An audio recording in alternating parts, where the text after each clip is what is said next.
Snow fell in relentless sheets across Boston, transforming the city into an otherworldly landscape of white. The wind howled between the historic buildings of Beacon Hill, carrying ice crystals that bit at any exposed skin. Most residents had retreated indoors hours ago, leaving the streets abandoned to the mercy of the blizzard. Most, but not all. A small figure darted between the snowdrifts, barely visible in the white haze. Emma pressed her thin jacket tighter against her body as she ran her breath, forming desperate clouds in the freezing air. Blood trickled from a cut above her eye, freezing against her skin. Her worn sneakers slipped on the icy sidewalk, sending her crashing to her knees. 7 years old, and alone in the worst winter storm Boston had seen in decades. She glanced back over her shoulder, terror fueling her movements despite the exhaustion that threatened to overwhelm her. No one followed, at least not that she could see through the curtain of snow, but she couldn't stop. Not yet. They would be looking for her. Emma stumbled forward, turning onto a street lined with magnificent townhouses. Beacon Hill, the neighborhood her mother had once pointed out from a distance. "That's where the important people live," she had said. Important people. People who might help. Or people who would call the police. People who would send her back. A particularly violent gust of wind nearly knocked her off her feet. Emma scanned the row of mansions, their windows glowing with warmth that seemed to mock her. Her gaze settled on one at the end of the street. Unlike its neighbors, most of its windows remained dark save for a single light on the top floor. A tall wrought iron fence surrounded the property, but Emma spotted a small gap where a branch had fallen against it. Desperation made the decision for her. She squeezed through the gap, tearing her jacket in the process. The snow in the garden was pristine and deep, reaching to her knees as she waded through it. Her fingers had long since lost feeling, her entire body trembling violently. Then she saw it. Nestled beneath a large oak tree stood a structure that made her pause despite her desperation.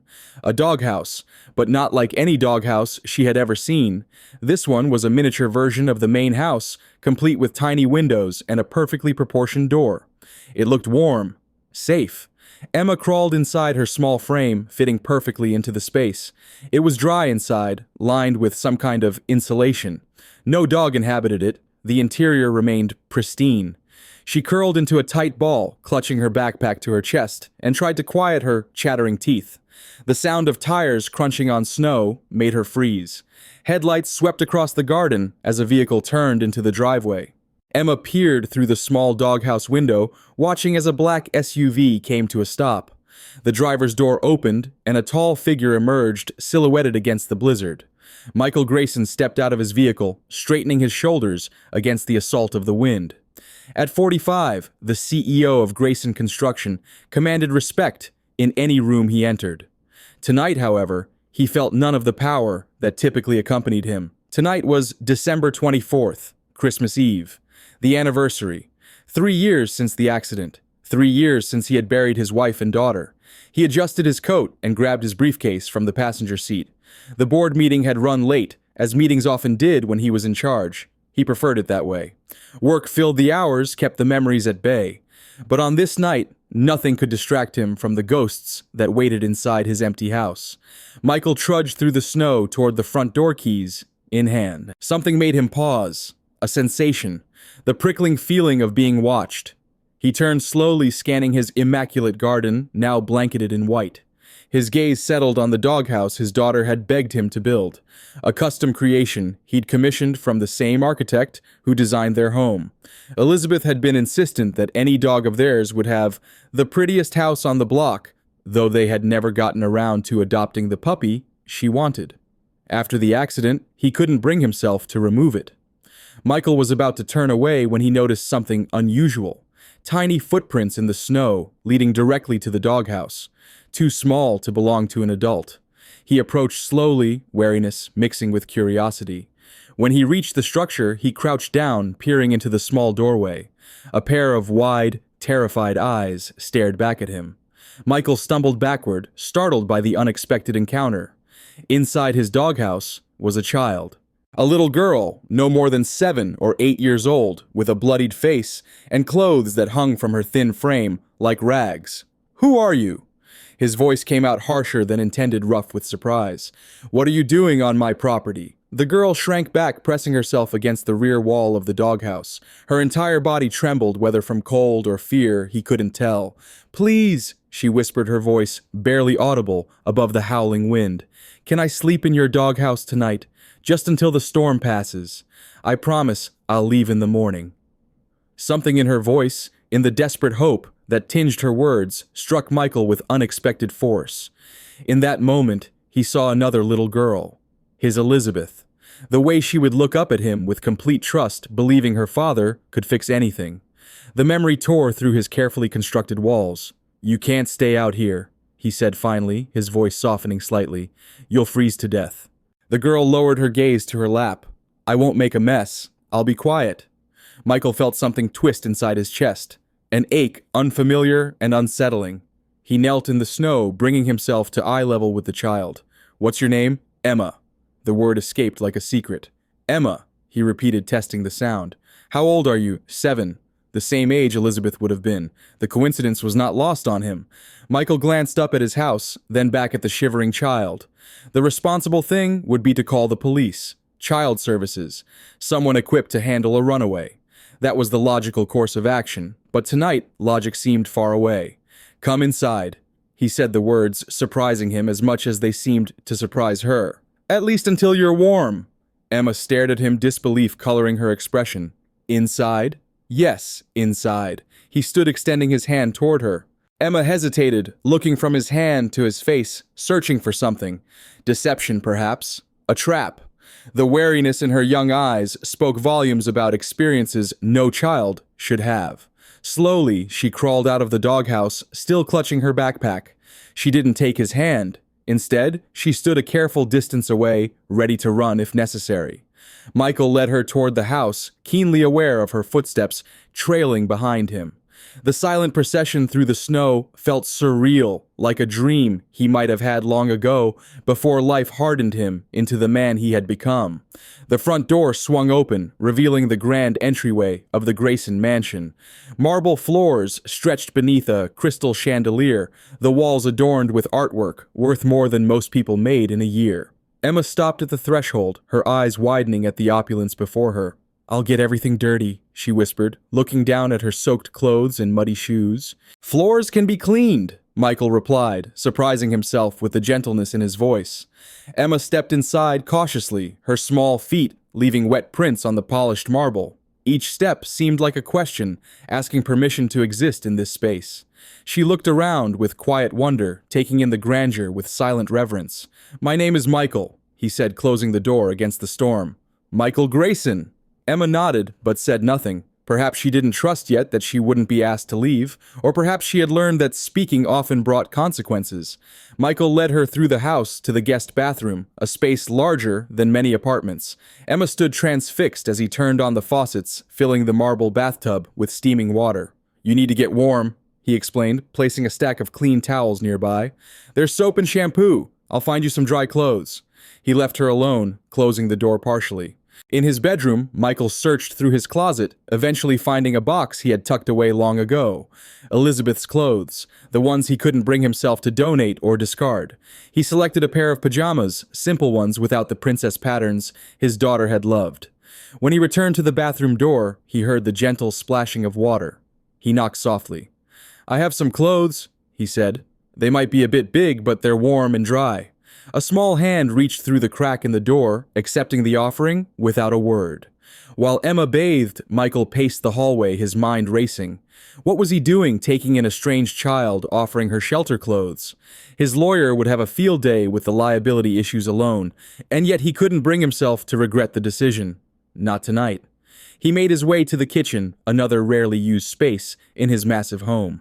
The refrigerator contained mostly takeout containers and protein shakes, the staples of his bachelor existence. He managed to find bread, cheese, and soup in the pantry items his housekeeper must have purchased during her weekly visit. By the time Emma appeared in the kitchen doorway, Michael had prepared a simple meal. She stood uncertainly swimming in Elizabeth's pajamas, her wet hair combed neatly away from her face. Without the dirt and fear obscuring her features, he could see she was a pretty child, with expressive brown eyes and a delicate chin. Are you hungry? He asked, gesturing to the soup and sandwich on the counter. She nodded, approaching the food with obvious restraint, though her eyes betrayed her hunger. Sit, he said, pulling out a stool at the kitchen island. Eat while it's warm. Emma climbed onto the stool, her feet dangling well above the floor. She watched him carefully as she took her first spoonful of soup, as though expecting him to snatch it away. When he simply leaned against the counter, making no move toward her food, she began to eat in earnest. Michael observed her silently, the way she hunched protectively over her meal, the careful measured bites despite her obvious hunger, the occasional glances in his direction, assessing, calculating. "Where are your parents, Emma?" he asked finally. She tensed, spoon halfway to her mouth. "My mom died when I was 5. I'm sorry to hear that." He meant it. "And your father? Don't have one." She focused intently on her soup. "Never did." "Who takes care of you then?" The spoon clattered against the bowl as her hand trembled. "I was at Guardian Hope, the children's home." Michael knew of the place, a well-respected facility that housed orphaned and abandoned children. His company had been approached about making a donation to their building fund, though he had declined. Something about the director had struck him as insincere. "You ran away," he stated rather than asked. Emma nodded, her eyes filling with tears that she stubbornly refused to let fall. "Why?" She said nothing, but her hand moved unconsciously to her forearm, rubbing at it through the fabric of the pajamas. Michael approached slowly, kneeling beside her stool. "Emma, did someone hurt you at Guardian Hope?" Her silence was answer enough. "May I?" he asked gently, reaching for her arm. After a moment's hesitation, she extended it toward him. Michael carefully rolled up the sleeve, revealing what he had feared. Bruises in various stages of healing marked her pale skin, some shaped distinctly like fingerprints, others like the buckle end of a belt. Anger flared inside him, hot and unexpected. Michael had built his reputation on being cool-headed, calculating. Emotional displays were for those who couldn't control themselves.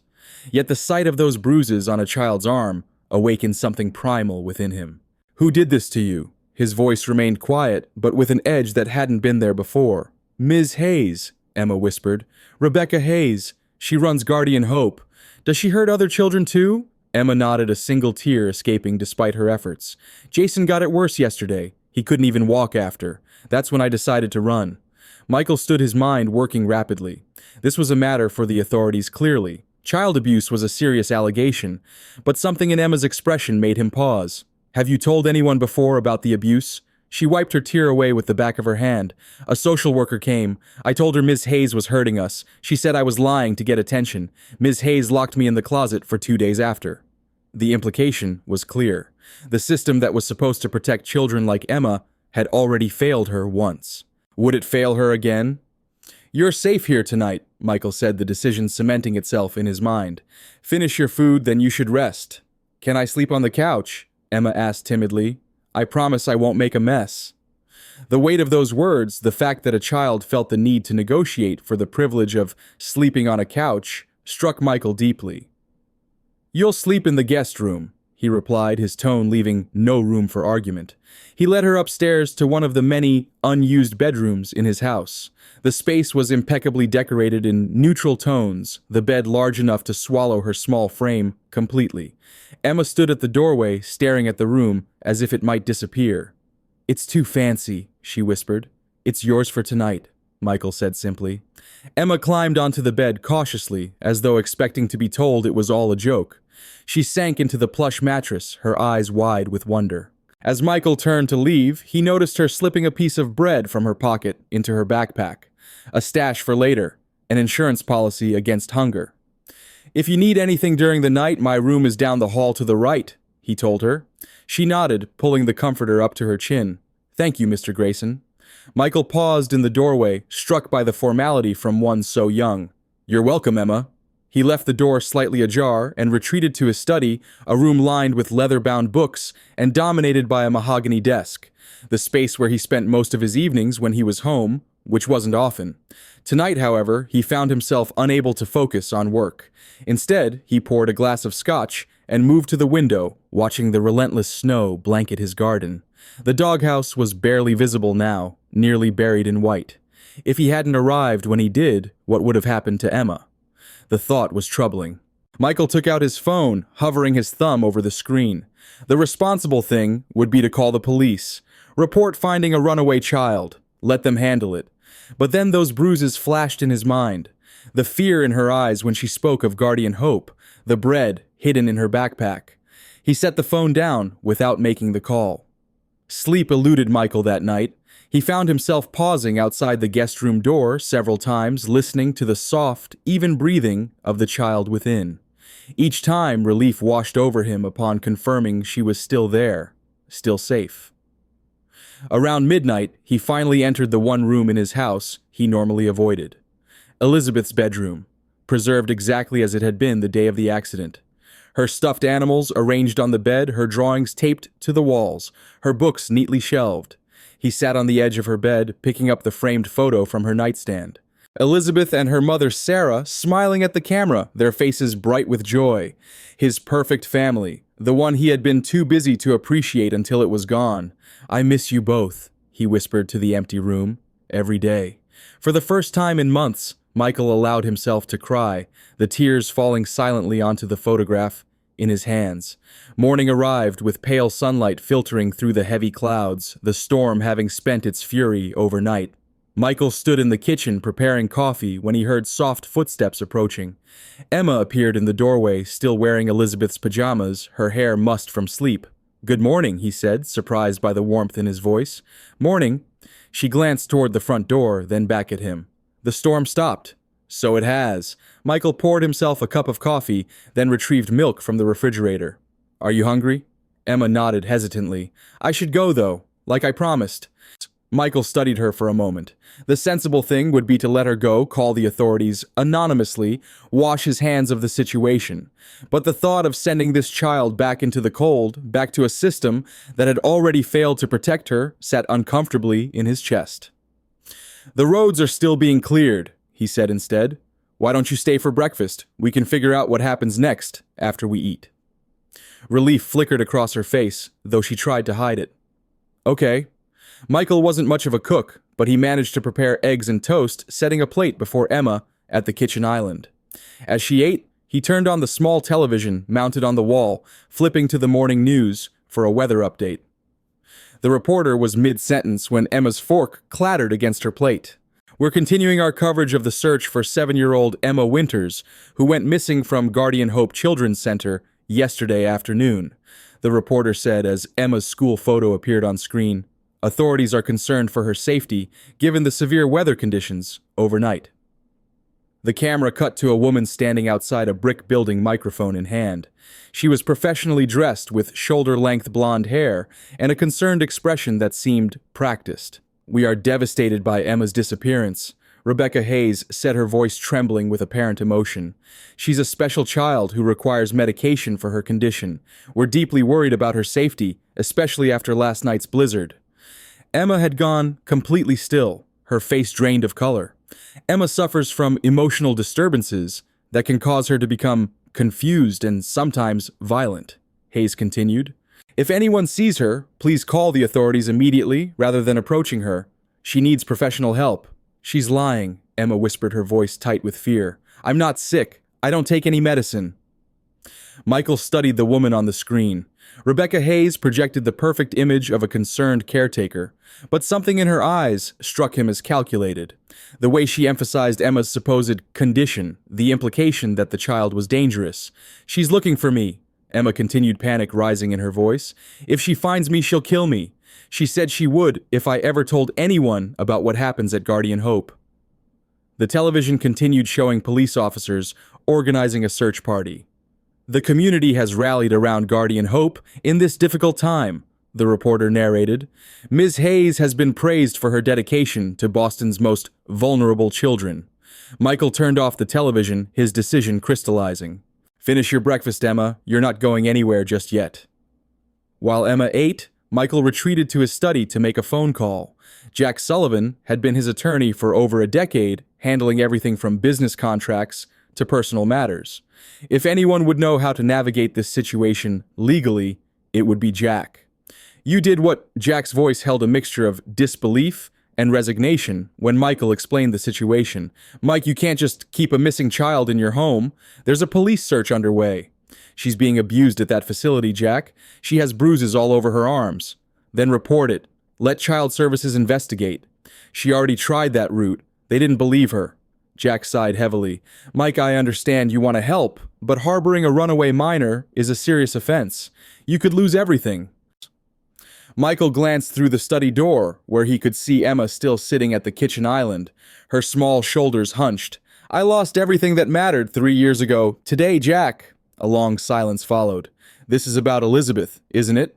This is about doing the right thing, Michael countered, though the question hit uncomfortably close to home. I need to know my options. How can I report the abuse without sending Emma straight back into that woman's clutches? It's complicated, Jack admitted, but let me make some calls. In the meantime, Mike, be careful. This could blow up in your face spectacularly. After ending the call, Michael returned to the kitchen. Emma had finished eating and was carefully washing her plate at the sink, standing on her tiptoes to reach the faucet. You don't need to do that, he said. I want to help, she replied, setting the clean plate on the counter. Thank you for breakfast, and for letting me stay in your doghouse. Despite the gravity of the situation, Michael felt his lips quirk upward. You're welcome, though I think we can find you better accommodations than the doghouse from now on. Emma studied him, a question in her eyes. You're not sending me back. Not to Guardian Hope, Michael confirmed. Not until I know you'll be safe there. The relief that washed over her face was profound. Really. Emma took a tentative step toward him, then stopped herself, uncertain. Michael recognized the impulse and the restraint, the desire to trust battling with the hard-learned lesson that adults were not to be trusted. Would you like to watch some TV? He offered, sensing her discomfort. Something besides the news. She nodded, following him to the living room. Michael rarely used this space, finding it too large, too empty for just one person. Now, as Emma settled cautiously on the edge of the massive sectional sofa, it seemed to shrink to a more manageable size. He found a channel showing animated movies and set the remote beside her. I need to make a few more calls. Will you be okay here for a bit? Yes, Mr. Grayson.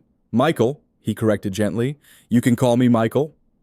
While Emma watched the movie, Michael made several more calls, first to his assistant, canceling all appointments for the next few days, then to Dr. Eleanor Chen, his personal physician, requesting a discreet house call, finally to David Martinez, a former police detective who now worked as a private investigator, primarily for Grayson Construction.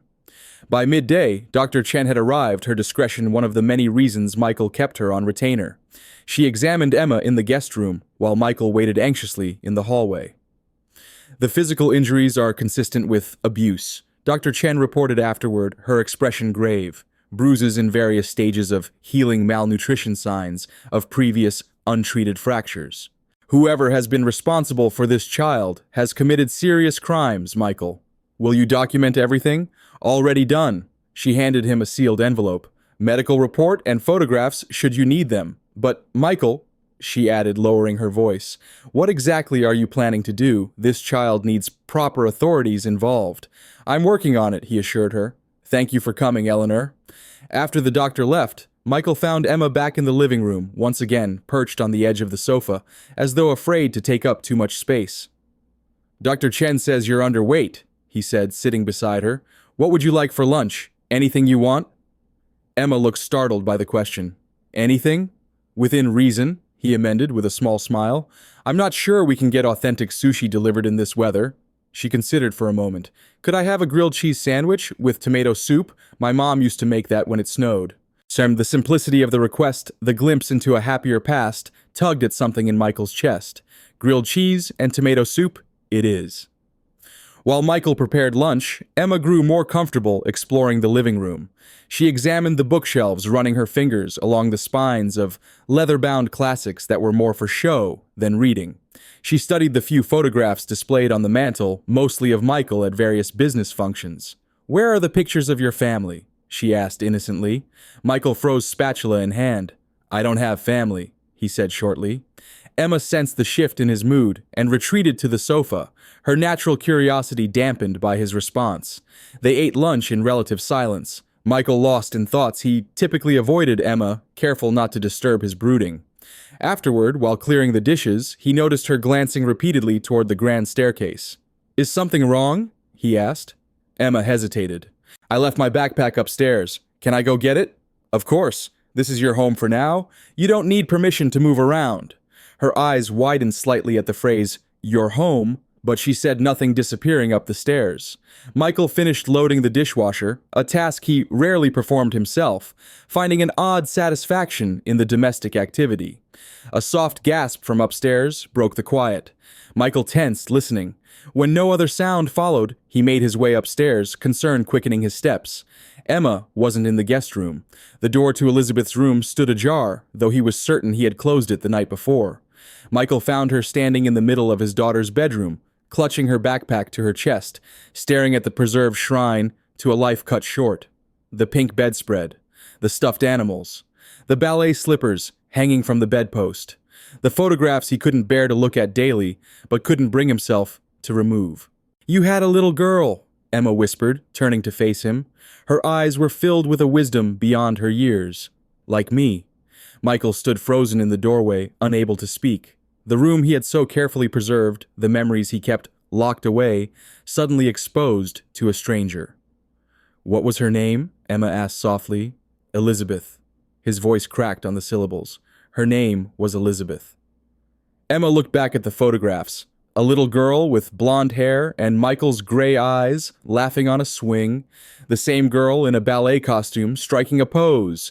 Elizabeth with a woman who shared her features, both smiling into the camera. Where is she now? The question, so innocent and yet so devastating, broke something inside Michael. The wall he had built around his grief crumbled, and for the first time since the funeral, he spoke the truth aloud to another person. She died. She and her mother. Car accident. 3 years ago today. Emma set her backpack down carefully and approached him. Without a word, she slipped her small hand into his. The simple gesture of comfort from a child who had known so little of it herself undid him completely. Michael sank to his knees and, for the second time in 24 hours, he wept. Not the controlled private tears of the previous night, but raw, agonizing sobs that tore from his chest. 3 years of suppressed grief unleashed by the touch of a small hand. Emma didn't pull away. She stood beside him, her hand still in his silent witness to his pain. When the storm of emotion finally subsided, Michael found himself embarrassed by his loss of control. "I'm sorry," he said, wiping his face. "You shouldn't have to deal with a grown man crying." "My mom said crying just means you loved someone a lot," Emma replied simply. "It's okay to miss them." Out of the mouth of babes, Michael rose to his feet, strangely unburdened by the release of emotion. "Your mom sounds like she was very wise." "She was the best," Emma agreed, a shadow of loss crossing her own young face. Michael glanced around the room, seeing it through new eyes. The shrine he had created wasn't preserving Elizabeth's memory, it was preserving his pain. His daughter, who had been so full of life and joy, would have hated seeing her room turned into a museum of grief. "I think," he said slowly, "it's time I started putting some of these things away. Not to forget, but to remember differently." Emma nodded as if this made perfect sense. "Can I help?" Before Michael could answer, the doorbell rang its chime, echoing through the large house. Emma tensed instantly, fear replacing the compassion in her eyes. "It's all right," Michael assured her, though his own pulse had quickened. "It's probably David Martinez, the investigator I told you about. Stay here. I'll handle this." He closed Elizabeth's door behind him and made his way downstairs, composing himself with each step. By the time he reached the front door, Michael Grayson, CEO of Grayson Construction, was firmly back in place. But when he opened the door, it wasn't David Martinez who stood on his doorstep. It was Sarah Thompson, child welfare officer, her ID badge held up for his inspection. "Mr. Grayson," she said, her voice professional but cold, "I'm here about Emma Winters. May I come in?" Michael stood in the doorway, his body instinctively blocking the entrance to his home. Sarah Thompson was younger than he expected, perhaps in her early 30s, with sharp eyes that seemed to catalog every detail of his appearance. Her coat was dusted with snow, her cheeks flushed from the cold. "Ms. Thompson," Michael said, his voice returning to the cool, controlled tone he used in board meetings. "This is unexpected." "Is it?" She raised an eyebrow. A child goes missing, and suddenly the CEO of Grayson Construction cancels all his appointments. Quite the coincidence. Michael maintained his composure, though inwardly he wondered how she had connected those dots so quickly. I wasn't aware my schedule was public knowledge. It isn't. She smiled thinly. May I come in? The temperature is still well below freezing. Michael hesitated, then stepped aside. The moment she crossed his threshold, the dynamic shifted. This was no longer his sanctuary. It had become a battleground. I assume you're here because you believe Emma Winters is in my home, he said, leading her to the formal living room, a space he rarely used. Better to keep her contained away from where Emma waited upstairs. Is she... Sarah Thompson removed her gloves, her movements precise. What if she is? Michael countered, remaining standing while she sat. Would you immediately return her to a place where she's being physically abused? Sarah's expression hardened. Those are serious allegations, Mr. Grayson. Do you have any evidence to support them? Besides the bruises on her arms and back, or the malnourishment my doctor documented this morning, Michael crossed his arms. I have a detailed medical report, if you'd like to see it. Something flickered across Sarah's face too quickly for Michael to identify. Surprise, concern, calculation, she recovered immediately. I would actually, but first I need to confirm Emma is here and that she's physically well. Michael weighed his options. Denying Emma's presence would only escalate the situation. Lying to a child welfare officer was a criminal offense, yet every instinct warned him against revealing Emma's location. She's here, he acknowledged finally. She's safe. She came to my property during the blizzard last night, seeking shelter. And you didn't think to contact the authorities? Sarah's tone sharpened. A 7-year-old girl was reported missing. There's a citywide search underway. I saw the news this morning, Michael replied evenly. That's also when I saw Rebecca Hayes claiming Emma needs medication for some condition. Emma says that's a lie. Children often resist taking their medication, Mr. Grayson, especially those with emotional difficulties. Or perhaps adults often lie to control children who threaten their authority. Sarah's lips pressed into a thin line. I need to see Emma, now. The command in her voice would have intimidated most people. Michael Grayson, however, had built an empire by refusing to be intimidated. Before that happens, he said, I'd like to know why Rebecca Hayes appears so desperate to get Emma back. Desperate enough to fabricate medical conditions on national television. Ms. Hayes is concerned for a vulnerable child in her care. That's her job. Is it also her job to inflict bruises shaped like belt buckles? Sarah stood abruptly. These accusations are extremely serious. If you're harboring Emma Winters and refusing to let me assess her welfare, I'll have no choice but to return with police officers. By all means, Michael gestured toward the door. Bring them. Bring a judge. Bring the entire Boston PD if you want. But know this, the moment you leave without seeing the evidence of abuse, you become complicit in it. The statement landed precisely as intended. Sarah Thompson slowly sat back down, her professional mask slipping just enough to reveal uncertainty. Show me this medical report, she said finally. Michael retrieved Dr. Chen's envelope from his study. When he returned, he found Sarah examining the family photographs on the mantelpiece. She lingered on one of Elizabeth at her ballet recital. Your daughter? She asked as he entered. The question caught him off guard. Few people in his professional circles mentioned Elizabeth anymore. The topic had become taboo, a black hole everyone navigated around. Yes, he said, simply handing her the envelope. Sarah studied him for a moment longer before turning her attention to the documents. As she read, her expression grew increasingly troubled. The photographs documented bruises at various stages of healing across Emma's arms, legs, and back. Dr. Chen's clinical assessment noted signs of chronic malnutrition stress and previous injuries consistent with physical abuse. This is concerning, Sarah admitted, closing the file, but it doesn't prove Ms. Hayes is responsible. Emma named her specifically, Michael countered, and described how her previous attempts to report the abuse were dismissed and punished. That's why she ran away. Sarah returned the envelope, her professional demeanor firmly back in place. I need to speak with Emma alone. Standard protocol. Michael hesitated, then nodded. I'll get her. He climbed the stairs slowly, giving himself time to think. The situation was escalating faster than he'd anticipated. Sarah Thompson's quick appearance at his door suggested connections and resources beyond what he'd expected from a typical social worker. Emma was still in Elizabeth's room when he entered, sitting cross-legged on the floor, looking through a photo album. "Emma," he said gently, "there's someone here to see you." Her head snapped up, fear immediately flooding her features. "Is it Ms. Hayes?" "No," he assured her quickly. "It's a social worker named Sarah Thompson. She wants to talk to you about what happened at Guardian Hope." Emma's small body tensed. "Is she going to take me back there?" Michael crouched beside her, meeting her eyes. "Not if I can help it, but she needs to hear from you what happened. Can you be brave and tell her the truth?" Emma clutched the photo album tighter. "Last time I told the truth, no one believed me." "I believe you," Michael said firmly, "and I'll make sure she listens. But right now, she needs to see that you're safe here. Can you do that?" After a moment of consideration, Emma nodded. She carefully closed the album and placed it back on the shelf where she'd found it. The deliberate care with which she treated Elizabeth's possessions didn't escape Michael's notice.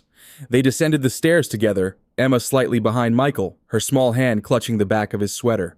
Sarah Thompson stood as they entered, her eyes immediately focusing on Emma. "Hello, Emma," she said, her voice softening considerably. "My name is Sarah. I'm here to make sure you're okay." Emma said nothing, her grip on Michael's sweater tightening. "Emma and I need to have a private conversation," Sarah said to Michael. "It's standard procedure." Before Michael could respond, Emma spoke up. "I want him to stay." Sarah frowned slightly. "It's important that we talk alone, Emma. So you can tell me anything without feeling pressured. I want him to stay," Emma repeated more firmly this time. "He believes me." The implication hung in the air.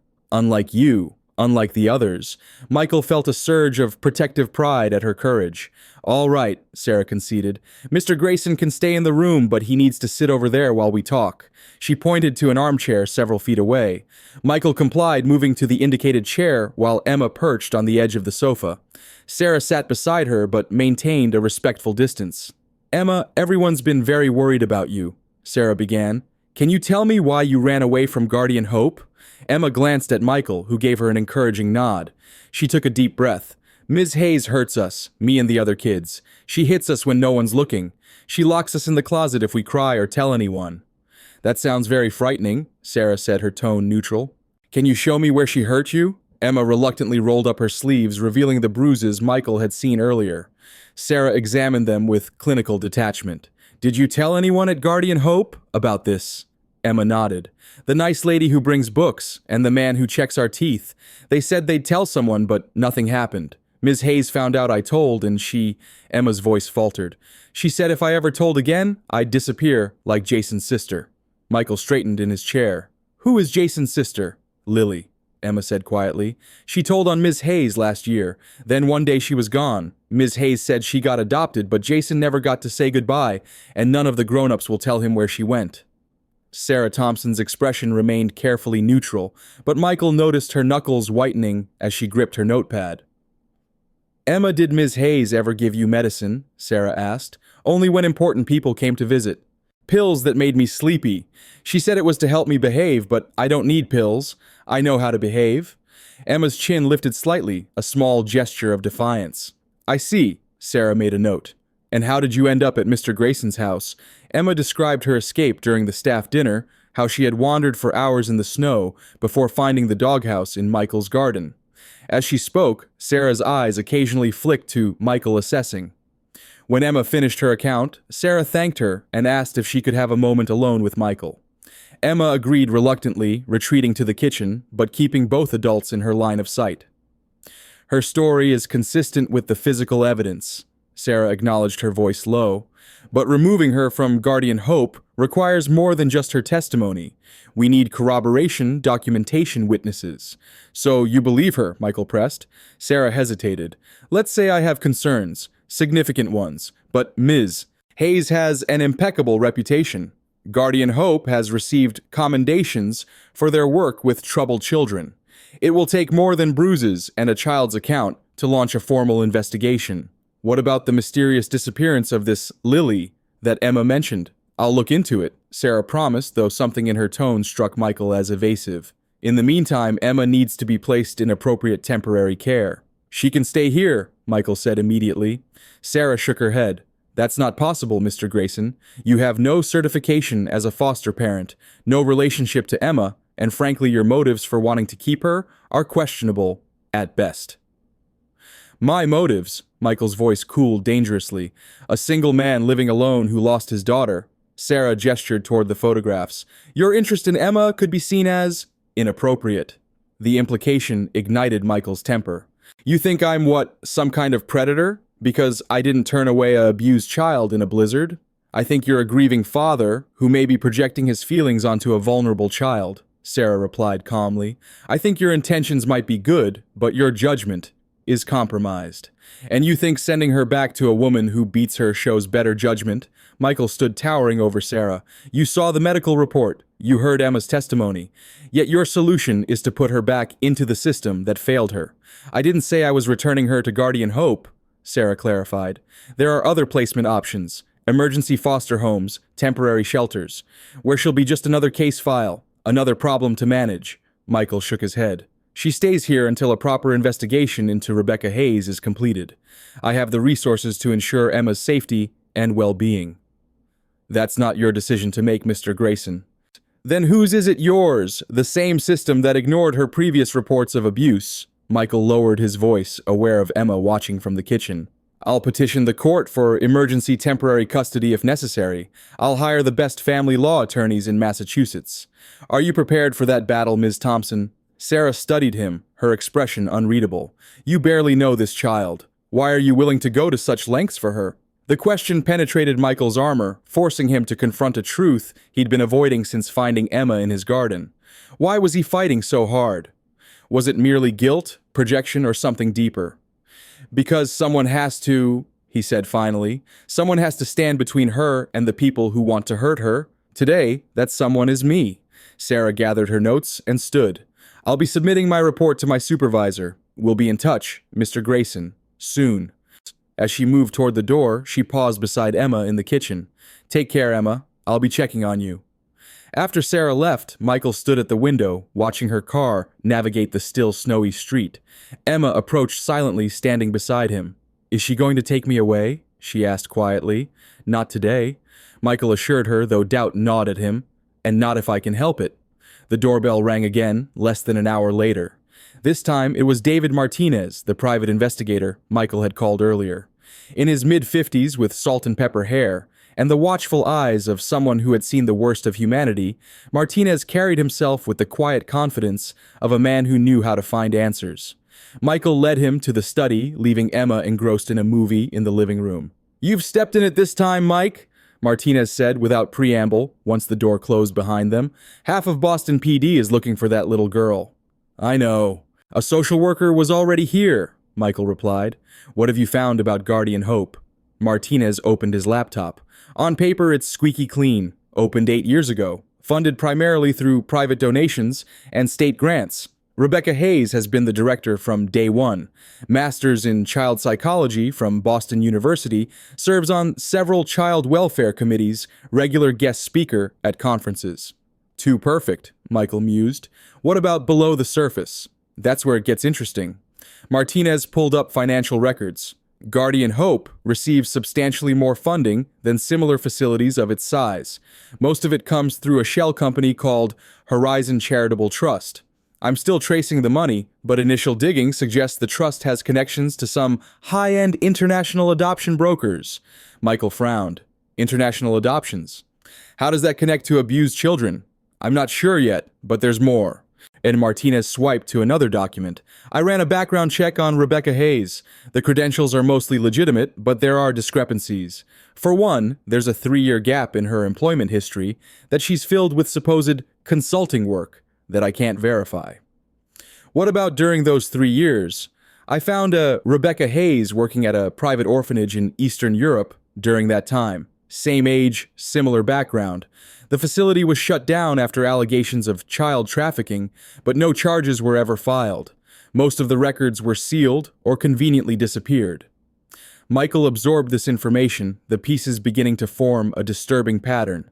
And Sarah Thompson, the social worker. Martinez looked surprised. She wasn't on my radar yet. What about her? She showed up here hours after I canceled my appointments. Knew exactly where to look for Emma. It felt coordinated. I'll look into her, Martinez promised, making a note. What's your plan here? Mike, harboring a runaway minor is serious business, especially for someone with your public profile. Michael paced the length of his study. I need evidence. Hard evidence that Hayes is abusing children at Guardian Hope. Enough to convince a judge to keep Emma away from there while a full investigation is conducted. That won't be easy, Martinez warned. Places like that are fortresses, staff loyalty, confidentiality agreements, security systems. And if what the kid says is true about this Jason's sister disappearing, Hayes knows how to cover her tracks. Emma mentioned a book, Michael remembered suddenly. She said Hayes keeps records a special notebook in her office. Transactions or something. Martinez raised an eyebrow. That could be valuable, but we'd need access to her office. What about former employees? Anyone leave under suspicious circumstances? I'll check, Martinez promised. But these operations typically buy silence very effectively. Their conversation was interrupted by a soft knock on the study door. Emma stood in the doorway, her expression troubled. Emma, this is Mr. Martinez, Michael introduced. He's helping us learn more about Ms. Hayes. Emma nodded solemnly. I remember things, she offered. Things I heard at Guardian Hope. Ms. Hayes has a special book in her office. She writes in it whenever the fancy people come to look at us. Fancy people? Martinez asked gently. People from other countries. They come to watch us play, but they only want to meet certain kids. The pretty ones, or the smart ones, or the ones who look a certain way. Emma wrapped her arms around herself. They never want the older kids or the ones with problems. Michael and Martinez exchanged glances, the implication clear. Emma, did any kids ever leave with these fancy people? Martinez asked. She nodded. Sometimes, Ms. Hayes would tell us they got adopted by special families, but they never said goodbye, and we weren't allowed to ask questions. Her voice dropped to a whisper. Jason thinks his sister was taken by the fancy people, but Ms. Hayes says he's making up stories. Martinez closed his laptop. I need to make some calls. This sounds like it could be bigger than abuse. If Hayes is involved in illegal adoptions or trafficking. The doorbell rang for the third time that day, its chime slicing through the tension in the study. Michael checked the security monitor on his desk, his blood running cold at the sight of 2 police officers standing on his doorstep. Stay with Emma, he instructed Martinez. Keep her calm. Michael composed himself as he approached the front door. The officers were both young, clearly uncomfortable about confronting someone of his stature. Mr. Grayson, the taller one began, I'm Officer Reynolds. This is Officer Chen. We have a court order to search these premises for a minor Emma Winters. He handed Michael a document that appeared to his untrained eye to be legitimate. May we come in, sir? Michael scanned the order. It had been issued within the last hour, which meant someone had moved very quickly after Sarah Thompson's visit. Too quickly for standard bureaucracy. Of course, officers, he said smoothly, but I should inform you that Emma Winters is indeed here under my protection as her temporary guardian. The officers exchanged glances. Sir, we have orders to return Emma Winters to the custody of Child Protective Services for placement back at Guardian Hope Children's Center. I see. And are you aware that Emma has signs of physical abuse allegedly inflicted at that very facility? Michael's voice remained calm, reasonable. Or that a social worker visited just hours ago and documented these injuries? Officer Chen frowned. We were told the child has behavioral issues and may make false allegations. Were you told by Rebecca Hayes by any chance? The officer's silence confirmed his suspicion. Officers, I understand you have a job to do, Michael continued, but I cannot in good conscience allow Emma to be returned to an environment where she was harmed. I've already consulted with my attorneys about filing for emergency custody. That's not our concern, sir, Reynolds said firmly. We have a valid court order. Please produce the child. Michael's mind raced calculating options, risks, consequences. In the corporate world, he excelled at finding leverage. But this wasn't a business negotiation. This was Emma's safety, possibly her life. Before he could respond, Martinez appeared in the hallway. Officers, I believe you'll want to see this before proceeding. He held up his phone, displaying what appeared to be an email. I've just received confirmation from Judge Harrington's office that a temporary stay has been placed on any removal orders for Emma Winters, pending an emergency hearing tomorrow morning. The officers examined the email, clearly confused by this development. "This appears to be in order," Officer Chen said finally, "but we'll need to confirm with the judge's office." "By all means." Martinez handed them a business card.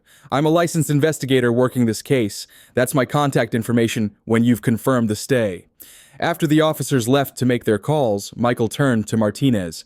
"Judge Harrington," Martinez grinned slightly, "old friend, owes me a favor from when his daughter got into some trouble last year.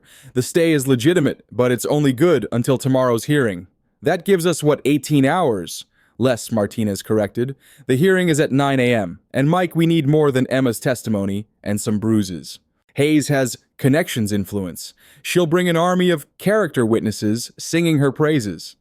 Michael thought of the notebook Emma had mentioned, records of transactions, visitors from foreign countries, children who disappeared without goodbyes. If they could find that evidence... "We need to get into Guardian Hope," he decided. "Tonight." Martinez's eyebrows shot up. "Breaking and entering." "That's a felony, Mike. You could lose everything, your company, your reputation." "What good is any of that if I can't use it to protect a child who needs help?" Michael countered. "I've spent 3 years burying myself in work, in money, in success that means nothing. This matters, David. She matters." Martinez studied him for a long moment. "You've changed since I saw you last." "Maybe I'm finally remembering who I used to be," Michael replied, "before I lost everything that mattered." After ensuring Emma was settled safely upstairs, Michael and Martinez formulated their plan. Guardian Hope would have security systems, but as a contractor who had once bid on renovations to the facility, Michael had access to the building plans. Martinez, with his law enforcement background, knew how to navigate such systems with minimal risk of detection. They would enter after midnight, locate Hayes' office, find the notebook Emma had described, and be out before the night staff made their rounds at 2 a.m. The plan was dangerous, illegal, and potentially catastrophic for Michael's career and freedom. But when weighed against Emma's safety, there was no real choice. As evening fell, Michael checked on Emma, finding her curled up in the guest bedroom, with a book from Elizabeth's collection. "You doing okay?" he asked, sitting on the edge of the bed. She nodded, though her eyes betrayed her anxiety. "Are those policemen coming back?" "Not tonight," Michael assured her. "And tomorrow we have a chance to tell a judge everything that happened at Guardian Hope, Ms. Hayes will lie," Emma said softly. "She always does. And people believe her because she's a grown-up." "Some people might believe her," Michael acknowledged. "But not everyone. Not me." Emma studied him with those old eyes in a young face. "Why are you helping me? You don't even know me." The question echoed Sarah Thompson's earlier challenge. This time, Michael had a clearer answer. "Sometimes people come into our lives exactly when we need them," he said. "I think maybe we found each other for a reason, Emma. You needed someone to believe you and I." He paused, the realization crystallizing. "I needed to remember that there are things worth fighting for." Emma considered this, then reached out tentatively to touch his hand. "I'm sorry about Elizabeth. She looks like she was nice." "She was." Michael smiled, the memory bringing warmth rather than just pain for the first time in years. "She would have liked you." Later that night, after Emma had fallen asleep, Michael prepared for the mission to Guardian Hope. He changed into dark clothing, pocketed the small flashlight and gloves Martinez had provided, and left explicit instructions, with his most trusted security guard, to watch over Emma. Martinez waited in a nondescript car 2 blocks from Michael's home. "Last chance to back out," he warned as Michael slid into the passenger seat. "After this, there's no going back." Michael thought of Emma's bruises, her fear, her quiet resilience in the face of betrayal by those meant to protect her. "I'm already past that point," he replied. "Drive." Guardian Hope Children's Center occupied a renovated brick building in Dorchester, its exterior deceptively welcoming with colorful murals and well-maintained grounds. At midnight, the building was mostly dark, save for security lighting and a few windows where night staff monitored the sleeping children. Martinez parked several blocks away, and they approached on foot, keeping to the shadows. Using the building plans, they identified a service entrance with minimal security coverage. Martinez made quick work of the lock while Michael kept watch. Inside the building was eerily quiet. Their footsteps, despite their caution, seemed unnaturally loud on the polished floors. Following Emma's description, they made their way to the administrative wing where Rebecca Hayes kept her office. The office door featured a more sophisticated lock than the service entrance, but Martinez again demonstrated his specialized skills. Within minutes, they were inside, closing the door silently behind them. Rebecca Hayes' office projected the perfect image of a dedicated childcare professional. Awards and certifications lined the walls. Photos of smiling children decorated the shelves, everything meticulously arranged to convey competence and compassion. "Check the desk," Martinez whispered. "I'll take the filing cabinet." Michael carefully searched the desk drawers, finding nothing but standard administrative documents. No special notebook, no incriminating records. His frustration mounted with each empty drawer. "Nothing in the files," Martinez reported after several tense minutes. "Just official paperwork, all perfectly in order." Michael stepped back, surveying the room with a critical eye. If he were hiding something important, where would he keep it? His gaze settled on the bookshelf behind Hayes' desk. Unlike the precisely arranged items elsewhere in the office, several books on the middle shelf seemed slightly out of alignment. He moved closer, examining the shelf. The books were expensive legal volumes, the kind purchased for appearance rather than use. Michael carefully removed one, finding nothing unusual. Then another. On the third book, he noticed something odd. The book was lighter than it should be. He opened it, discovering it had been hollowed out to create a hidden compartment.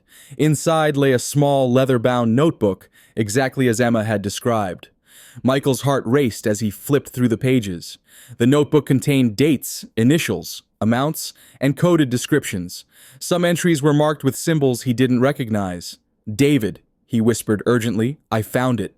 Martinez joined him, examining the notebook. "This looks like a transaction ledger," he murmured. "Dates, payments, and these could be client identifiers. We need to take this." Michael hesitated. "If we take it, Hayes will know someone was here." "We don't have time to photograph every page," Martinez argued, "and this could be the evidence we need for the hearing tomorrow." The decision was made for them when a sound from the hallway froze them both. Footsteps approaching the office. The night security guard making rounds earlier than expected.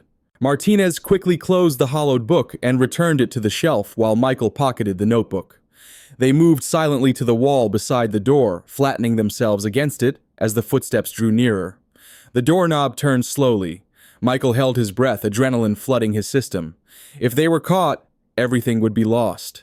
His freedom, his reputation, and most importantly, his ability to protect Emma. The guard shone a flashlight through the partially open door, its beam sweeping across the office. For an agonizing moment, Michael thought they would be discovered. Then the light withdrew, the door closed, and the footsteps continued down the hallway. They waited 5 long minutes before daring to move again. "That was too close," Martinez breathed. "We need to get out, now." They retraced their steps, carefully hyper-aware of every creak and shadow. The notebook seemed to burn in Michael's pocket, its contents potentially explosive. As they neared the service entrance, Martinez suddenly raised a hand, signaling Michael to stop. Voices drifted from around the corner. 2 people engaged in a hushed conversation. 1 male, 1 female. As Michael and Martinez pressed themselves into an alcove, the female voice became clearer. "Everything is proceeding as planned. The hearing tomorrow is a minor setback." Michael recognized the voice immediately. Sarah Thompson. "We can't afford setbacks," the male voice replied. "The clients are expecting delivery next week. They've paid substantial deposits." "Grayson is a problem we didn't anticipate," Sarah continued, "but he's operating on emotion, not strategy. Once the judge sees Hayes' documentation of Emma's behavioral issues, he'll order her immediate return to Guardian Hope. And if he doesn't, then we move to contingency plan. Either way, this will be resolved within 48 hours. The conversation continued, but the voices faded as the speakers moved away. Michael and Martinez exchanged shocked glances. Sarah Thompson, the social worker ostensibly investigating Hayes, was clearly complicit in whatever operation they were running. They managed to exit the building without further incident, but the revelation had changed everything. The conspiracy was larger, more organized than they had imagined, and tomorrow's hearing was clearly rigged against them. "We need to get this notebook translated," Michael said as they drove back toward Beacon Hill. Figure out what these codes mean, identify the transactions. Martinez nodded grimly. I know someone who specializes in financial forensics, but Mike, you heard Thompson. They're expecting to get Emma back tomorrow one way or another, and these people don't seem like the type to accept defeat gracefully. The implication hung heavy in the car. Emma wasn't just at risk of returning to an abusive situation. If Sarah and Hayes were involved in child trafficking, as the conversation suggested, Emma's knowledge made her a liability they might not allow to exist. We need a backup plan, Michael realized. Somewhere safe to take Emma if the hearing goes against us. You're talking about running with her, Martinez said carefully. That's kidnapping, Mike, no matter how noble the intention. And what they're doing is trafficking, Michael countered. If the system won't protect her, then I will, whatever it takes. As they approached Michael's home, a sense of foreboding settled over him. The quiet street seemed too quiet. The security lights around his property too dim. Something wasn't right. Martinez sensed it too, slowing the car. Your security guard should be visible at the front. Michael's phone buzzed with a text message. Unknown number. 4 words that turned his blood to ice. We have the girl. The next message contained an image. Emma, terrified but alive, held firmly by a man whose face remained out of frame. In the background, Michael could make out what appeared to be a warehouse interior. Follow instructions, or she dies. The world around Michael Grayson seemed to collapse into a singular, horrifying point of focus. The image of Emma, terrified but alive, burned into his retinas as he stared at his phone. His security guard lay unconscious near the front steps of his home, a dark shape barely visible in the shadows. They were watching us, Martinez muttered, scanning the street with professional wariness. They knew we left, waited for the perfect moment. Another message appeared on Michael's screen. Warehouse 17, Pier 9. 1 hour. Come alone. Bring the notebook. No police. Cold determination replaced the initial panic that had seized Michael's chest. He had faced corporate takeover attempts, ruthless competitors, and billion-dollar negotiations. But nothing in his business career had prepared him for this, a child's life hanging in the balance with him as the only hope for rescue. They want the notebook, Michael said, showing Martinez the message. Martinez nodded grimly. And once they have it, they'll have no reason to keep either of you alive. I need to go. Michael checked his watch. We have less than an hour. Not alone, Martinez countered. That's suicide, Mike. These people are professionals. You walk in there without backup, neither of you is walking out. Michael stared at the image of Emma again, seeing not just her fear, but her trust. The belief that he would come for her, that he wouldn't abandon her like everyone else in her young life had done. I won't risk her life, Michael insisted. If they see anyone else, they won't, Martinez assured him. I wasn't a detective for 20 years without learning a few things about hostage situations. We need a plan, and we need it fast. Inside Michael's study, they quickly assessed their resources. The notebook contained damning evidence against Hayes and her operation, but without time to analyze it fully, they couldn't be certain exactly what they had. Martinez photographed each page with his phone, sending the images to a secure server as backup. I know this area, Martinez said, pulling up a map of the Boston waterfront on his laptop. Warehouse 17 is at the far end of Pier 9, isolated minimal security cameras. Perfect for their purposes. How many people are we likely dealing with? Michael asked, checking the handgun in his desk drawer, a precaution he'd taken after a corporate threat years ago, though he'd never fired it outside a shooting range. Based on an operation this size, at least 3 on site. Hayes and Thompson are probably coordinating remotely. Martinez sketched a rough layout of the warehouse. Single main entrance here, loading dock here, and likely a service door on the east side. Limited escape routes which works both for and against us. Michael tucked the gun into his waistband, hoping he wouldn't need to use it. I'll go in the main entrance as instructed. Create a distraction if possible. You find a way in through the service entrance. And if things go south, Michael's expression hardened, then I make sure Emma gets out, whatever it takes. Martinez studied his client, seeing a transformation he hadn't anticipated. The cold, calculated CEO had given way to something more primal, a protector willing to sacrifice everything for a child who had entered his life just 2 days ago. Mike, Martinez said quietly, are you sure about this? You've known this kid for all of 48 hours. You're risking your life, your freedom, your entire empire. Michael didn't hesitate. Some things are worth more than empires, David. I learned that the hard way when I lost my family. I won't fail Emma the way I failed them. They arrived at Pier 9 with 15 minutes to spare. The waterfront was deserted at this hour, the normally busy shipping area eerily silent. Warehouse 17 loomed at the end of the pier, a hulking shadow against the night sky. A single light burned near the entrance, illuminating patches of cracked concrete and rusted metal. "Remember," Martinez said as Michael prepared to approach alone, "they need you to hand over that notebook in person. That gives you leverage. Stall as long as possible. I'll find Emma and get her out." Michael nodded, the weight of the notebook heavy in his coat pocket. "If anything happens to me, I'll make sure she's safe," Martinez promised. "Now go save your girl." The walk to the warehouse entrance felt like the longest of Michael's life. Each step on the concrete pier echoed in the night air, announcing his arrival to whoever waited inside. The familiar weight of power and privilege that had insulated him throughout his adult life had vanished, leaving him exposed and vulnerable. The warehouse door stood partially open, spilling harsh fluorescent light onto the pier. Michael paused, took a deep breath, and stepped inside. The interior was vast and mostly empty, with rusted machinery and abandoned shipping crates creating a maze of shadows. In the center, under the harsh glare of industrial lights, stood three figures. Emma sat on a wooden chair, her hands bound in front of her, her face tear-streaked but defiant. Behind her stood two men in dark clothing, one tall and muscular with a shaved head, the other shorter with a pockmarked face. Both had the hard eyes of men accustomed to violence. "Mr. Grayson," the taller man said, his voice carrying a slight Eastern European accent. Prompt as expected. "Did you come alone?" "Yes," Michael answered, focusing on Emma's face, trying to convey reassurance with his eyes. "Are you okay, Emma?" She nodded slightly, her gaze never leaving his face. Even in her terror, she maintained a composure that belied her 7 years. "The notebook," the man demanded, extending his hand. "Now, release her first," Michael countered, staying where he was. "That was the deal." The man laughed coldly. "There is no deal. There is only what you will do to keep this child alive." To emphasize the point, the shorter man placed a hand on Emma's shoulder, his fingers digging visibly into her flesh. She winced, but made no sound. "Don't hurt her," Michael said, his voice steady despite the rage building inside him. "I have what you want, but I need to know she'll be safe."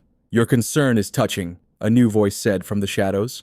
Rebecca Hayes stepped into the light, immaculately dressed, despite the hour, her blonde hair perfectly styled. She looked more like she was attending a charity gala than a criminal exchange. "Ms. Hayes," Michael acknowledged, his suspicions confirmed. "I should have guessed you'd be here personally." "Some matters require a personal touch, Mr. Grayson." She circled Emma's chair, her heels clicking on the concrete floor. "When valuable assets are at risk." "Assets," Michael repeated, disgust evident in his voice. "Is that what these children are to you?" Hayes smiled thinly. "Everything has a value, Mr. Grayson. I would think a businessman like yourself would understand that concept. Some children are worth more in the right market than others. Emma here, with her particular appearance and intelligence, commands a premium price."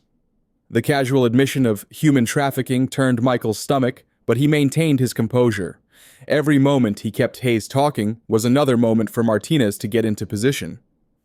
"So Guardian Hope is just a front," he said, taking a careful step forward. "A way to access children with no one to protect them." "A simplistic view," Hayes corrected. "Guardian Hope provides legitimate services to many children. But the exceptional ones, the special ones, they deserve exceptional homes, don't they? Wealthy families across the globe who can provide opportunities these children would never otherwise have." "Opportunities," Michael's voice hardened. "Or ownership," Hayes shrugged elegantly. "Semantics. Now the notebook, Mr. Grayson. My patience is limited." Michael reached slowly into his pocket, withdrawing the leather-bound book. "Let Emma go, and it's yours."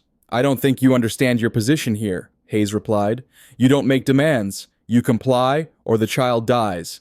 It's that simple." To emphasize her point, the shorter man produced a knife, holding it against Emma's neck. The little girl's eyes widened, but she remained silent, her gaze fixed on Michael. "Okay," Michael said, quickly raising his hands. "No need for that. I'll give you the notebook. Just don't hurt her." He took another step forward, the notebook extended in his hand. As he approached, he scanned the warehouse for any sign of Martinez. Nothing yet. "That's better." Hayes said, nodding to the taller man to retrieve the book. Cooperation makes everything so much easier. As the man approached, Michael noticed something familiar about him. Then it clicked. He was one of the security guards from Guardian Hope, visible in the background of a promotional photo Michael had seen during his research. The guard snatched the notebook from Michael's hand, quickly flipping through it to confirm its authenticity before handing it to Hayes. She examined it with evident relief. "Very good," she murmured. "All present and accounted for." "I've given you what you wanted," Michael said.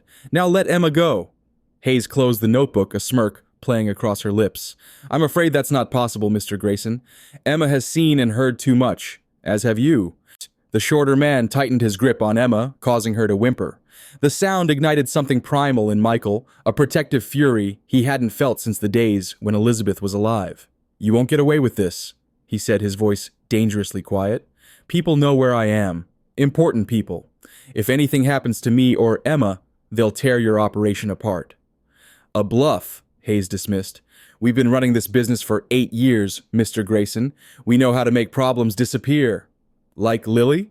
Emma's small voice cut through the tension. "Jason's sister. Did you make her disappear too?" Hayes' expression flickered for an instant's surprise and irritation crossing her features before her mask of control returned. "Children should be seen, not heard," she said coldly. "And soon, Emma, you won't be either."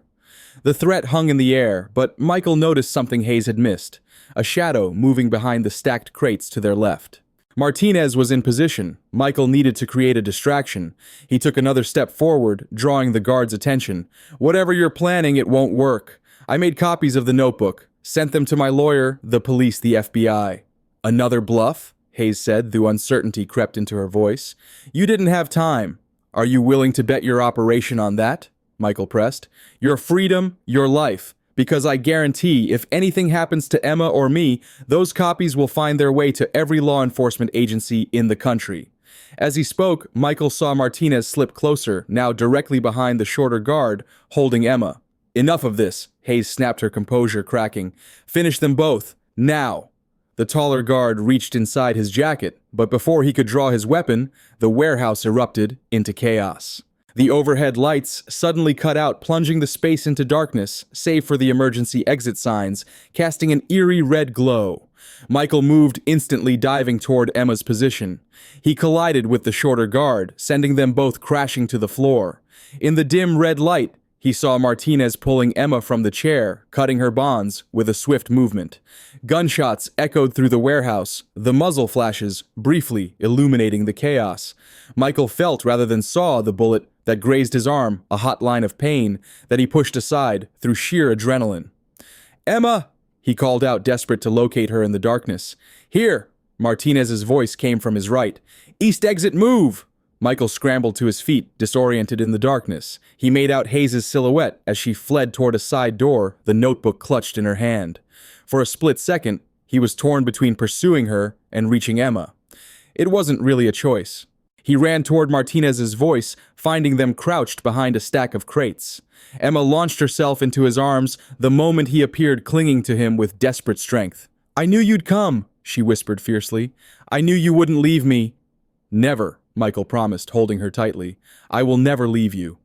"Touching reunion," Martinez interrupted. "But we need to move. Now." They made their way toward the east exit, keeping low, as more gunshots rang out behind them. The guards were firing blindly into the darkness, hoping for a lucky hit. The exit door was locked, but Martinez made quick work of it with tools from his pocket. They burst out into the night air, the cold a shock after the warehouse's stuffy interior. "My car is on the other side," Martinez said, leading them along the edge of the building. "We need to—" His words cut off as a figure stepped out from around the corner. Sarah Thompson stood blocking their path, a gun held steadily in her hands. "That's far enough," she said calmly. "Hand over the girl." Michael pushed Emma behind him, shielding her with his body. Martinez had his own weapon drawn now, creating a standoff. "It's over, Thompson," Martinez said. "We know everything. The trafficking, the abuse, all of it. Hayes has the notebook, but we have copies. They're already being sent to the FBI." Thompson's expression didn't change. "A minor setback. We have operations in 6 countries, contingency plans, powerful friends. This is bigger than you can imagine, Mr. Martinez. Maybe, Michael interjected, "but I'm betting your powerful friends won't be eager to associate with you once your crimes are exposed. People like that hate publicity."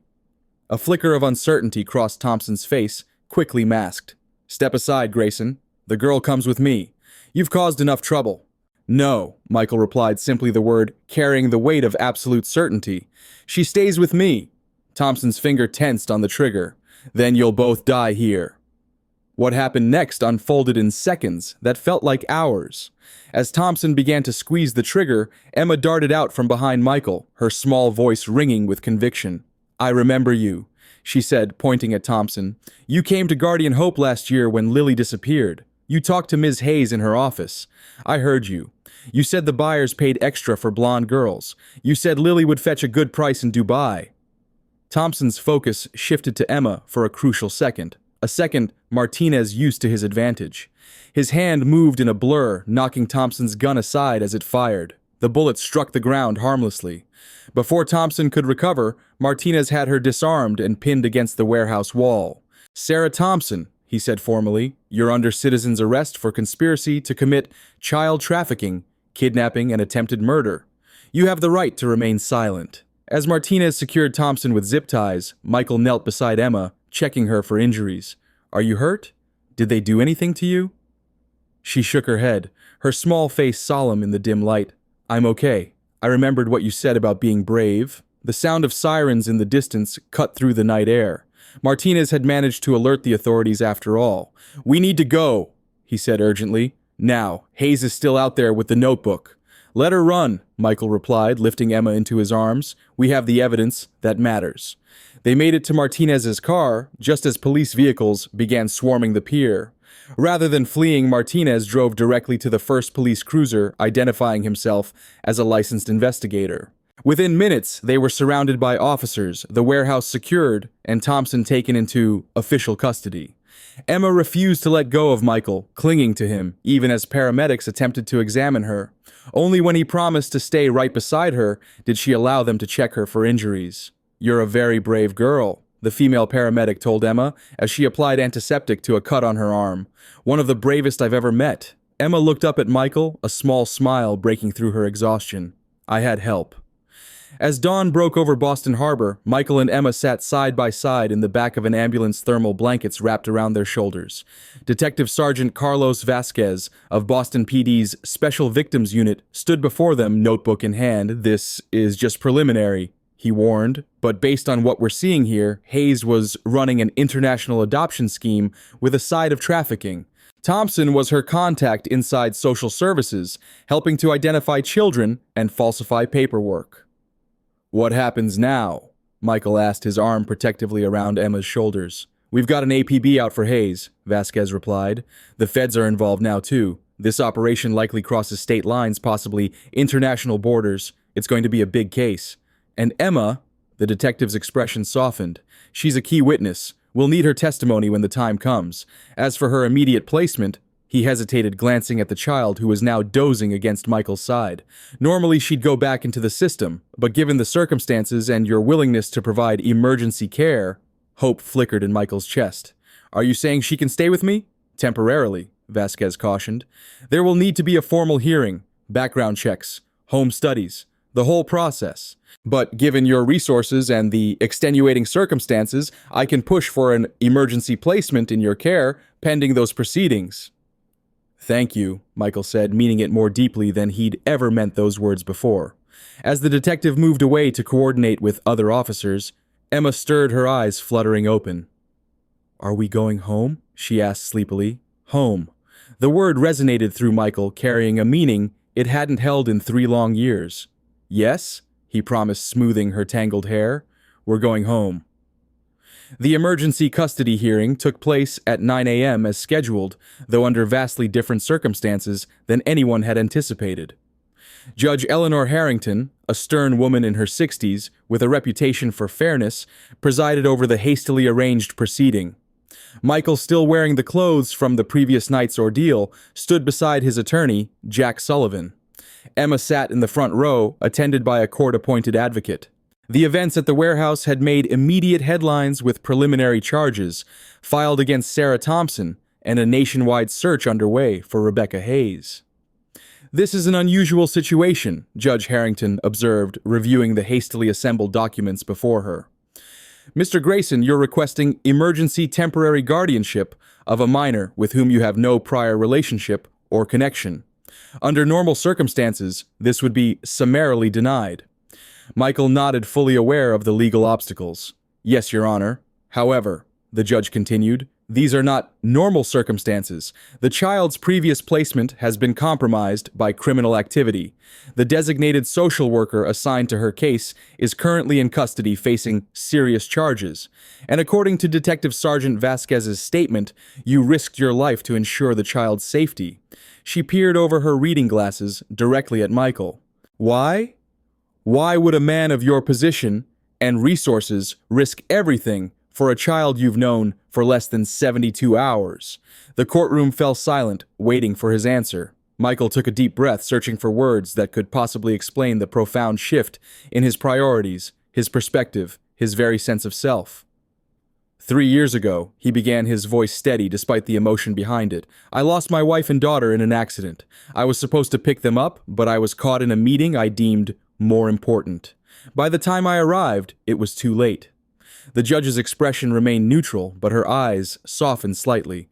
I buried myself in work after that, built walls around what was left of my heart, convinced myself that success and wealth could fill the void their absence left behind. Michael glanced at Emma, finding strength in her trusting gaze. When I found Emma in my garden 3 nights ago, something changed. She reminded me what matters, what's worth fighting for. He turned back to the judge. I can provide Emma with safety, stability, education, all the material things she needs. But more importantly, I think we can help each other heal. She needs someone who believes in her, who will protect her at any cost. And his voice caught slightly, I need to remember how to be that person again. Judge Harrington studied him for a long moment. Ms. Chen, she addressed the court-appointed advocate, what is your assessment of this arrangement? The advocate stood. Your Honor, I've had limited time with Emma, but she expresses a strong desire to remain with Mr. Grayson. She displays trust in him that, given her trauma, is remarkable. My preliminary recommendation is for temporary placement with Mr. Grayson, with regular check-ins and a full hearing, scheduled for permanent guardianship. The judge nodded, then turned to Emma. Emma, would you like to say anything before I make my decision? Emma stood suddenly, seeming very small in the formal courtroom. Mr. Michael saved me, she said simply. Not just from the bad people, but from being alone and scared all the time. He promised he wouldn't leave me, and he didn't even when the men had guns. I want to stay with him, please. Judge Harrington's expression remained impassive, but there was a new warmth in her eyes. Thank you, Emma. You may sit down. After a brief pause, the judge delivered her ruling. I am granting emergency temporary guardianship to Michael Grayson for a period of 90 days, during which time a full home study and background check will be conducted. Regular visitation by court-appointed advocates will be required. A hearing for permanent guardianship will be scheduled at the conclusion of this period. She fixed Michael with a stern look. Mr. Grayson, the court is placing enormous trust in you. This child has experienced significant trauma and will need professional support, as well as your care. I expect you to provide both. I understand, Your Honor, Michael replied, and I will. Then this court is adjourned. The gavel struck with finality, and just like that, Michael and Emma were officially, if temporarily, a family. Outside the courthouse, spring sunlight bathed Boston in a golden glow that seemed to mirror Michael's cautious optimism. Emma held his hand tightly as they descended the courthouse steps, reporters gathering at the bottom, held back by Martinez and 2 uniformed officers. Are you ready for this? Michael asked her, quietly nodding toward the press. Emma squared her small shoulders. Together, right? Together, he confirmed, squeezing her hand. They faced the cameras briefly, Michael issuing a short statement requesting privacy during their adjustment period, emphasizing that the focus should remain on bringing Rebecca Hayes to justice and investigating the full scope of the Guardian Hope operation. When they finally reached the car, Emma let out a long breath. That was scary. Scarier than men with guns, Michael asked with a small smile. She considered this seriously.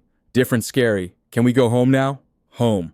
There was that word again filling spaces in his heart he'd thought permanently empty. Absolutely, But we need to make a few stops first. You need clothes books, maybe a toy or two. Emma's eyes widened. Really? My own things? Really. Michael affirmed, the simple joy in her expression worth more than any business deal he'd ever closed. 6 weeks later, the grand Beacon Hill mansion had transformed.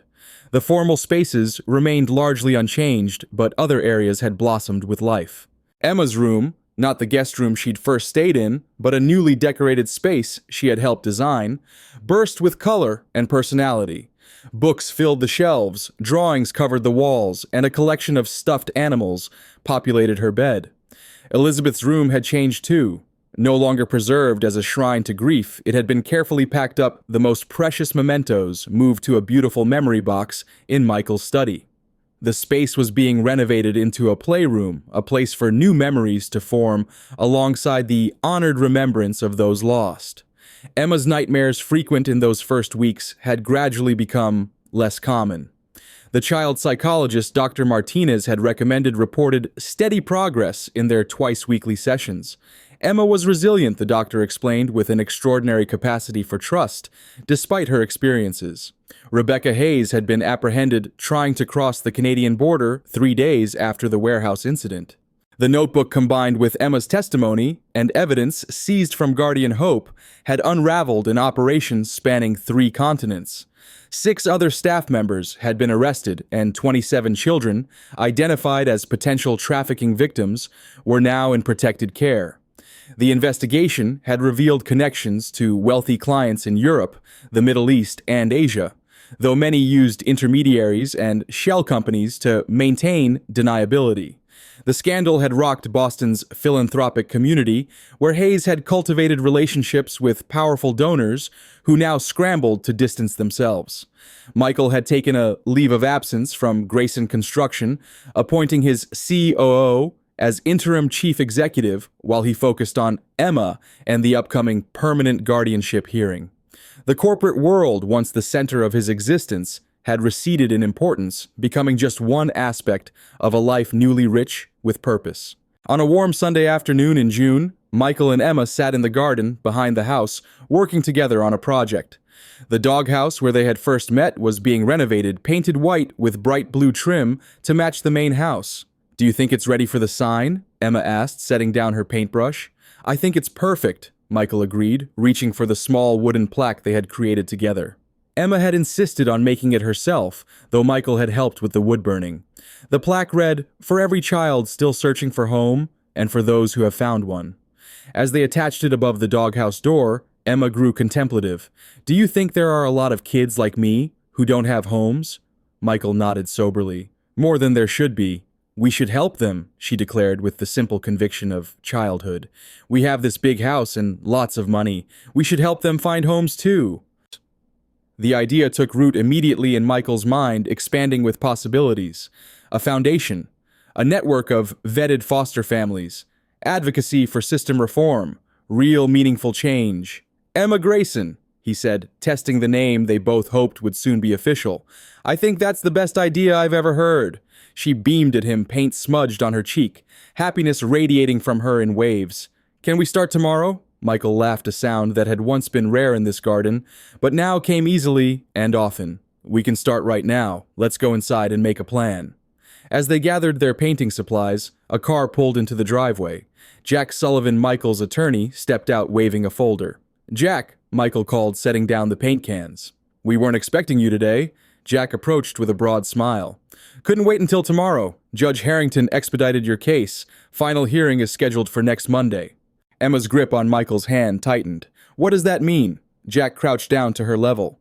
"It means, Miss Emma, that if all goes well, and I have every reason to believe it will, you could officially be Emma Grayson by this time next week." Her face lit up with joy so pure it brought tears to Michael's eyes. Without warning, she threw her arms around Jack's neck, nearly knocking him off balance. "Thank you," she whispered. "Thank you for helping us." Over Emma's shoulder, Jack met Michael's gaze, his own eyes suspiciously bright. "My pleasure, kiddo. Some cases are just special." Later that night, after Emma had gone to bed, Michael sat in his study reviewing the foundation proposal they had begun drafting together.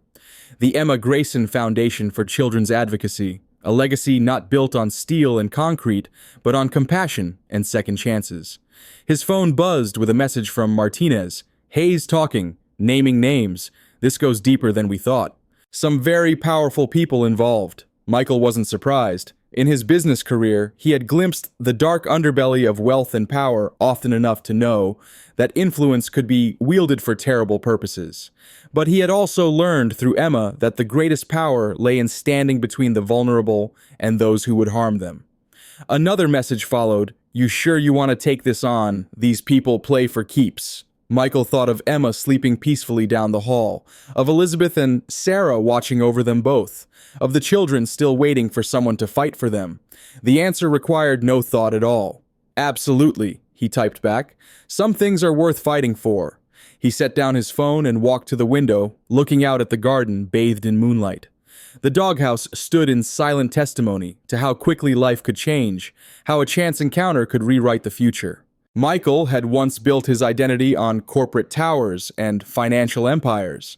Now he understood that true legacy was measured in lives touched in promises kept, in love given freely without expectation of return. Emma had asked him why he'd come for her that night in the warehouse. The answer was simple, though it had taken him 45 years and immeasurable loss to learn it. Because some bonds transcend blood, and time forged in moments of courage and compassion. Because family isn't always who you're born to, but who you die to protect. Because promises once made from the heart must be kept at any cost. The permanent guardianship hearing arrived on a perfect June morning, the courtroom filled with a small gathering of supporters. Martinez sat in the front row alongside Dr. Chen and Jack Sullivan's entire family. Even Judge Harrington seemed less stern today, a hint of warmth in her typically impassive demeanor. Emma wore a new blue dress for the occasion, her hair neatly braided, her small hand gripping Michael's tightly as they waited for the proceedings to begin. The past 3 months had transformed them both. Emma blossoming from a frightened runaway into a confident, thriving child, and Michael rediscovering the heart he had walled away after losing his family. All rise, the bailiff announced as Judge Harrington entered. The hearing proceeded smoothly. The court-appointed advocates presented their final reports, unanimously recommending permanent guardianship. The home study had found Michael's residence exceptionally suitable, and his commitment to Emma's well-being extraordinary and unwavering. When Michael was called to speak, he stood with quiet confidence. Your Honor, 3 months ago, I stood before you as a man asking for a chance to help a child who had entered my life through the strangest of circumstances. Today, I stand before you as a different man entirely, one who has learned more from Emma than I could ever teach her. He glanced down at Emma, who smiled encouragingly. We come from different beginnings, Emma and I, but our stories have become intertwined in ways I could never have imagined. She has brought purpose back into my life. She has reminded me what matters. She has in every sense that counts become my daughter in heart, if not yet in law. Judge Harrington nodded, then addressed Emma directly. Emma, is there anything you would like to say before I make my final ruling? Emma stood smoothing her dress nervously. Yes, Your Honor. I want to stay with Michael. Forever. He keeps his promises. He makes me feel safe. And, she hesitated, gathering courage, I love him. He's my dad now. Maybe not the way I started, but the way I want to finish. Murmurs of emotion rippled through the courtroom. Even Judge Harrington's composure wavered slightly. Well said, young lady, she acknowledged before straightening in her chair. Having reviewed all evidence and testimony in this matter, it is the ruling of this court that permanent legal guardianship of Emma Winters is hereby granted to Michael Grayson with all rights and responsibilities therein. She smiled, then a rare full smile that transformed her stern countenance. Furthermore, this court approves the petition for legal adoption pending the standard waiting period. Congratulations to you both. The gavel fell, and Emma launched herself into Michael's arms, tears of joy streaming down both their faces. Around them, their newfound family of friends applauded, sharing in a moment of pure, undiluted happiness. Outside the courthouse, bathed in summer sunshine, Emma looked up at Michael with wonder. It's real now, I'm really staying forever. Forever, he confirmed, his voice thick with emotion. You and me, kiddo, a family. Emma considered this, her expression turning serious beyond her years. You know what we should do to celebrate? What's that? A mischievous smile broke through her solemnity. "Ice cream for dinner." Michael laughed, lifting her into his arms as they descended the courthouse steps. "Ice cream for dinner it is." As they walked toward their future together, Michael reflected on the extraordinary journey that had begun with a simple request on a stormy night. A child asking for shelter. A man rediscovering his capacity for love. Two souls finding in each other exactly what they needed most. Some called it chance, others fate. Michael Grayson knew it for what it truly was, a promise kept against all odds that would echo through generations to come.